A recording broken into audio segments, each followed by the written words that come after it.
નમસ્કાર. ગણેશ ગોંડલની ધરપકડ. ધારાસભ્ય ગીતાબા જાડેજા અને ભાજપ તેના જયરાજસિંહ જાડેજાના પુત્ર ગણેશ જ્યોતિરાદિત્યસિંહ ઉર્ફે ગોંડલની જસદણની ધરપકડ કરાઈ છે. ગણેશ ગોંડલ સામે અપહરણ, માર મારવા, એટ્રોસિટી સહિતની વિવિધ કલમો હેઠળ ફરિયાદ નોંધાઈ હતી.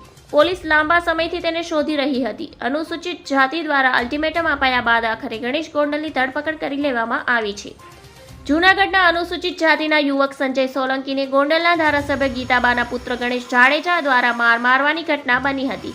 આ ઘટનામાં અનુસૂચિત જાતિના લોકોમાં ભારે રોષ જોવા મળી રહ્યો છે. ત્યારે હવે આજે ગણેશ ગોંડલની ધરપકડ થઈ હોવાના સમાચાર સામે આવી રહ્યા છે. જિગ્નેશ મેવાણીએ આ પ્રસંગે કહ્યું હતું કે જો આરોપીની આગામી 24 કલાકમાં ધરપકડ નહીં થાય તો જૂનાગઢ બંધ અને ગોંડલમાં જ દલિત અસ્મિતા આંદોલન યોજીશું. ત્યારે હવે આંદોલનની ચીમકી બાદ પોલીસ સક્રિય થઈ હતી.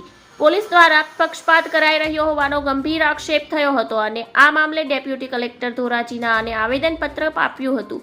ગણેશ જાડેજાની વહેલી તકે ધરપકડ થાય તે માટેની માંગ કરાઈ હતી. જોકે કેટલાક દિવસોના અંતે આજે ધરપકડ કરી લેવામાં આવી છે. ધન્યવાદ.